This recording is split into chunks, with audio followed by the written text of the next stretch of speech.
Hello student, नमस्कार। मैं हूं विजय दिवाकर और आप देख रहे हैं हमारा यूट्यूब चैनल विजय दिवाकर। चलिए हम बात करने जा रहे हैं अब कक्षा 10वीं बोर्ड परीक्षा 2020 विषय विज्ञान। हमारा पिछला वीडियो में गणित विषय के पिछले सत्र में जो जो सवाल आया था उसका विस्तार से समझाया जा चुका है। अब बात करते हैं हम लोग बोर्ड परीक्षा 2020 का विषय विज्ञान, सब्जेक्ट विज्ञान का कक्षा 10वीं का पूरा सॉल्यूशन आपको विस्तार से समझाते हुए, ताकि आपकी बोर्ड परीक्षा की जो तैयारी है, एग्जाम की जो तैयारी है वो अच्छे से हो जाए। चलिए पार्ट 1 है हमारा वीडियो, प्रश्न पत्र का संपूर्ण हल सेट ए सत्र 2020 बोर्ड परीक्षा का क्वेश्चन पेपर आपके सामने है स्क्रीन पर। प्रश्न पहला खंड है, खंड अ का सवाल है। खंड अ मतलब हो गया सही विकल्प चुनकर लिखिए। पहला सवाल, मानव निर्मित पारिस्थितिक तंत्र है, मतलब मानव के द्वारा बनाया गया ऐसा पारिस्थितिक तंत्र। देखो यहां पर दिया ऑप्शन ए में वन तो मानव निर्मित नहीं है। वन में सभी प्रकार के जीव जंतु है जो अपने आप को ढाल करके जीते हैं, अपने आप को परिस्थिति के अनुरूप बना लेते हैं, परंतु वन जो है प्राकृतिक है। तालाब भी प्राकृतिक ही है। पहले समय में भूकंप वगैरह आने की वजह से, पृथ्वी के तलहटी के हट जाने वजह से क्या होती है, हलचल की वजह से बड़े बड़े तालाब निर्मित हो गए। तो कुछ तालाब प्राकृतिक है, कुछ तालाब तो मानव निर्मित है, लेकिन ये तालाब में जो जीव जंतु होते हैं ये सब प्राकृतिक होते हैं।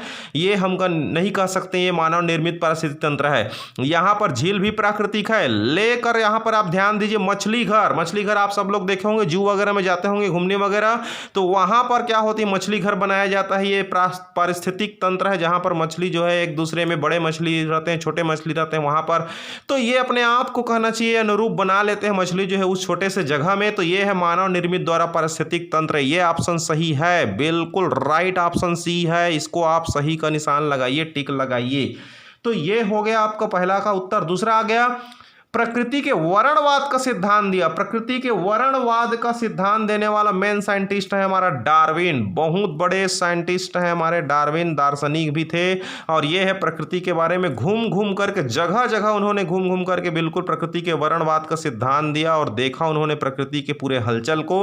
तो ये डार्विन आ गया। अब आता है तीसरा, साबुन झाग उत्पन्न करते हैं। देखिए साबुन का झाग उत्पन्न करने का सबसे बड़ा कारण होती है मृदु जल। हम आपको बता दें, साबुन में एक धन आयन होती है, ऋण आयन होती है। तो ये क्या होती है, मृदु जल जो है कहना चाहिए, उसके संपर्क में आकर के उसमें सोडियम रिलीज करता है और मृदु जल में ही वो साबुन झाग उत्पन्न करती है। कठोर जल, नदी का जल, ये लोग सब कठोर होते हैं। तो ये ऑप्शन ही सही है, मृदु जल वाला ऑप्शन, बिल्कुल ऑप्शन ए लगाइए आप तीसरा का।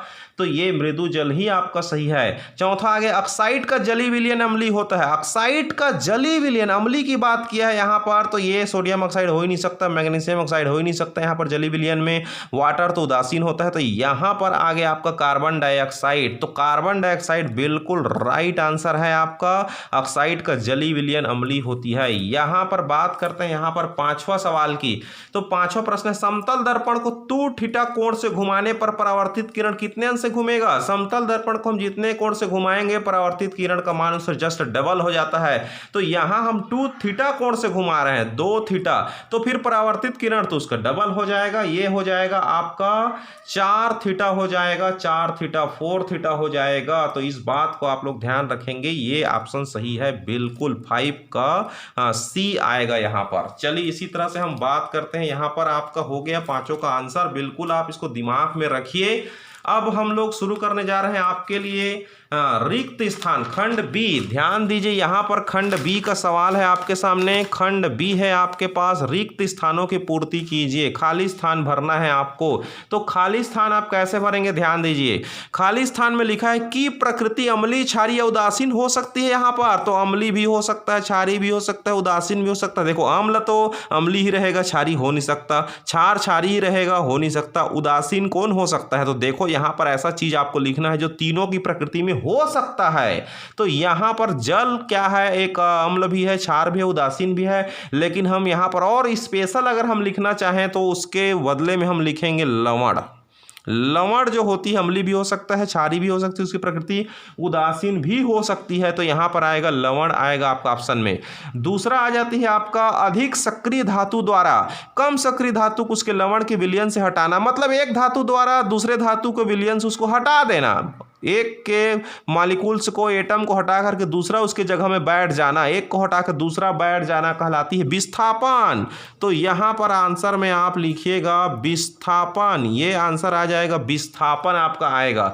इसी तरह से तीसरा आ जाती है खाली स्थान के कारण ऊष्मा का स्थानांतरण होता है। ऊष्मा क्या होती है, देखो मैं बता रहा हूँ आपको, ऊष्मा जो है उच्च ताप वाले क्षेत्र से हमेशा निम्न ताप वाले क्षेत्र की ओर जाती है। अगर किसी तार के एक सिरे को आप गर्म कर दीजिए तो दूसरा सिरा आप पकड़ के रखिए, वो ठंडा रहेगा शुरू में, लेकिन धीरे धीरे आपके हाथ में भी गर्मी आने लगेगा, क्योंकि तार का काम है एक सिरे से उच्च ताप से, तार में ऊष्मा जो है उच्च ताप वाले क्षेत्र से निम्न ताप वाले क्षेत्र की ओर जाती है। तो इसी तरह से जैसे कि थर्मामीटर होता है, थर्मामीटर में डॉक्टर जब चेकअप करते हैं तो हमारे मुंह में डालते हैं या बगल में प्रवेश कराते हैं, तो क्या होती है, उसका जो तापमान होता है वो हमारे शरीर के ताप से क्या होती है, वो इफेक्ट होता है और वो उच्च ताप से निम्न ताप की ओर पारा जो है फैलने लगता है। तो ताप में डिफरेंस के कारण ऊष्मा जो है स्थानांतरण होता है। तो ताप में डिफरेंस कुल मिलाकर के आप इसमें लिखिए तापांतर, ये आएगा आपका तापांतर। इसी तरह से आपका चौथा आ जाएगा प्रकाश का किसी सतह से टकराकर उसी माध्यम से वापस लौट आना। प्रकाश का टकराना और वापस लौट आना उसी माध्यम से, वायु माध्यम से प्रकाश जा रही है, वायु माध्यम में ही वापस आ रही है, मतलब सेम माध्यम में रिटर्न हो रही है, तो वो कहलाती है परावर्तन या परावर्तित। तो यहां पर आ जाएगा, ये परावर्तन की घटना कहलाती है।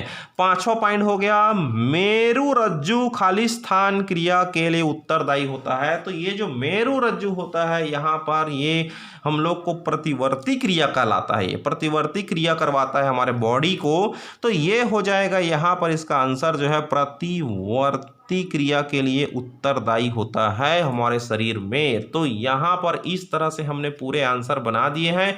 आप हमारे चैनल पर लगातार बने रहिए। विज्ञान विषय का, गणित का हमने बना दिया, अब विज्ञान विषय का बोर्ड परीक्षा में जो जो सवाल आ चुका है 2020 में, 2019 में, 2018 में, 2017 में, पूरा जितने भी पिछले बोर्ड परीक्षा में पूछे जा चुके हैं उन सभी का पूरा हल आपको समझाते हुए डिटेल में हमारा चैनल आपको बताएगा, ताकि आपकी बोर्ड एग्जाम की तैयारी हो सके। तो इस तरह से आईएमपी मोस्ट महत्वपूर्ण प्रश्नों को वीडियो पाने के लिए आप हमारे चैनल को सब्सक्राइब करें, बेल आइकन को दबाएं, लोगों को शेयर कीजिए। अगर आपको पसंद आ रहा है, कुछ पढ़ाई में लाभ मिल रहा है हमारे चैनल के माध्यम से, तो आप लाइक कर दीजिए। और हमारी चैनल के माध्यम से पूरे छत्तीसगढ़ में सबसे पहले असाइनमेंट का उत्तर दिखाया गया है, इसलिए इस बार भी अक्टूबर माह में हमारी चैनल के माध्यम से पूरे असाइनमेंट का उत्तर आपको मिलेगा हर विषय का हमारी चैनल के माध्यम से। इसलिए आप हमारे चैनल को सब्सक्राइब करके रखें, बेल आइकन को दबा कर रखें और लोगों को कम से कम फॉरवर्ड कर दीजिए, शेयर कर दीजिए, ताकि लोगों का भला हो जाए। Thank you.